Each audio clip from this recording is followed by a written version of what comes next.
فاطمہ کتنی اعلیٰ ہیں، کتنی افضل ہیں، آپ کو پتا ہے؟ وہ اپنے میری بہنیں بیٹیاں اس بارے میں غور کریں. ٹھیک ہے حامدوں کی کمیاں کوتاہیاں ہوتی ہیں، لیکن میرے بہنیں اور بیٹیاں یہ بھی غور کریں کہ نبی کریم کی بیٹی ہے اور نبی کے پاس کیا لے کے آئی ہے؟ سوال. اور کیا لے کے آئی ہے؟ درخواست. اور کیا لے کے آئی ہے؟ شکایت. کیا؟ علی کے گھر داری کے سارے کام میں کرتی ہوں. کیا کرتی ہے بیٹی؟ یہ کائنات کی سب سے افضل شخصیت کی بیٹی ہے. تیرا باپ جتنا مرضی امیر ہو، جتنا مرضی بڑا تاجر ہو، جتنا مرضی اعلیٰ خاندان کا ہو، اس سے زیادہ اعلیٰ خاندان کا نہیں ہو سکتا، نہیں ہو سکتا. آگے شکایت کری ہے، بابا اتنا کام کرنا پڑتا ہے کہ ہاتھ پہ چھالے پڑ گئے ہیں، چکی چلا چلا کے ہاتھ زخمی ہو گئے ہیں.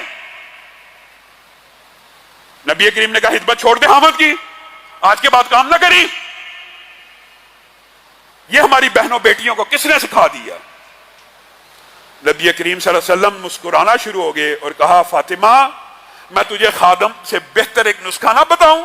بتا دیجئے.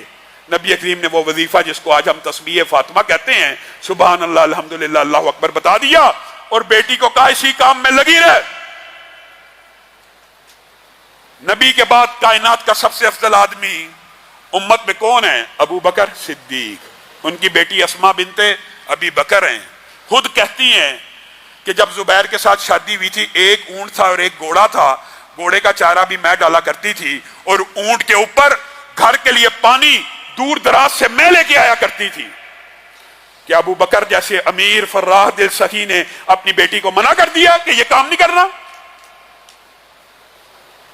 نبی کریم صلی اللہ علیہ وسلم کے بعد ایک صحابی آ گیا اپنی پھوپھو کو لے کے، اپنا مسئلہ بتایا. اس کے بعد نبی کریم نے کہا اے عورت میری بات یاد رکھی، تیرا خامن تیری جنت ہے، تیرا خامن تیری دوزخ ہے. تیرا خامن تیری جنت ہے، تیرا خامن تیری دوزخ ہے.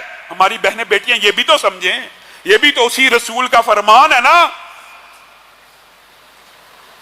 اگر ایک عورت صرف 5 نمازیں پڑھتی ہو، صرف 30 روزے رکھتی ہو، صرف اپنے نفس کی حفاظت کرتی ہو، 3 کام، یہ بات عورتیں سمجھ لیں. اللہ کی قسم اللہ نے عورتوں کے اوپر احکامات نرم رکھے ہیں. یہ فیمنزم کے نعرے لگانے والے یہ سمجھتے ہیں کہ عورتوں کے احکامات سخت ہیں. عورتوں کے احکامات آدھے سے بھی کم ہیں.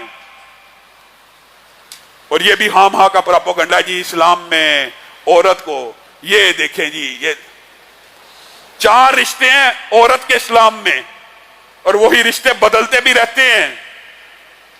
ان 4 رشتوں میں 3 جگہ کے اوپر اللہ نے عورت کو فضیلت دی ہے. ماں باپ میں سے کون افضل ہے سب جانتے ہیں. ماں کتنے گنا؟ 3 گنا زیادہ. 3 مرتبہ ماں، 1 مرتبہ باپ. کبھی کسی فیمنزم کا یہ سنا ہے؟ کبھی نہیں اسلام کی خوبی بیان کریں گے.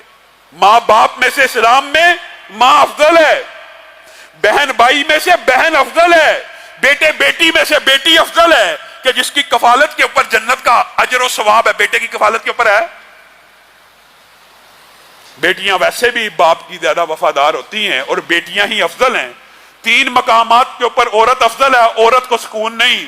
ایک مقام کے اوپر اللہ تعالیٰ نے الرجال قوامون علی النساء کہہ دیا تو ان کو تکلیف پڑ گئی کہ خامند اور بیوی کے اندر خامند افضل کیوں ہے. یہ ان کو تکلیف ہے. اللہ نے وہ بھی بیان کر دیا. ایک تو اللہ نے کہا یہ فضیلت اللہ نے دی ہے، اور دوسری وَبِمَا أَنفَقُوا، کیونکہ عورت کی ذمہ داری بار تجارت کاروبار کرنا نہیں ہے، مرد نے کما کے لا کے اس کے منہ میں ڈالنا ہے. اسی لیے نبی کریم صلی اللہ علیہ وسلم نے کہہ دیا تھا جو خامند کی ناشکری ہے وہ اللہ کی ناشکری ہے.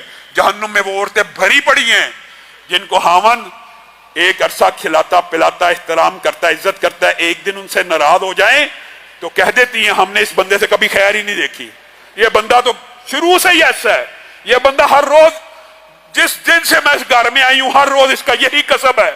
ہر روز چاہے گے کسب یہ ہو بھی نہ، اچھی زندگی بھی گزری ہو. نبی کریم نے کہا اس عورت کے اوپر اللہ نظر رحمت نہیں کرے گا کہ وہ عورت جو اپنے خامند کے بغیر رہ بھی نہیں سکتی، دل سے محبت بھی کرتی ہے، اوپر سے ڈائلاگ بول رہی ہے. اللہ تو کہہ رہے ہیں، رسول اللہ تو کہہ رہے ہیں تو جھوٹے ڈائلاگ محبت کے بول لے اور تو دل سے محبت کرتی ہے اور منہ سے جھوٹ کہتی ہے کہ میں نے خاوند سے خیر نہیں دیکھی، اللہ تعالیٰ اس عورت کی طرف نظر رحمت نہیں کرے گا۔ یہ بھی حدیث کے الفاظ ہیں کہ جس خاوند کے بغیر رہ بھی نہیں سکتی اسی کی ناشکری کرتی جاتی ہے۔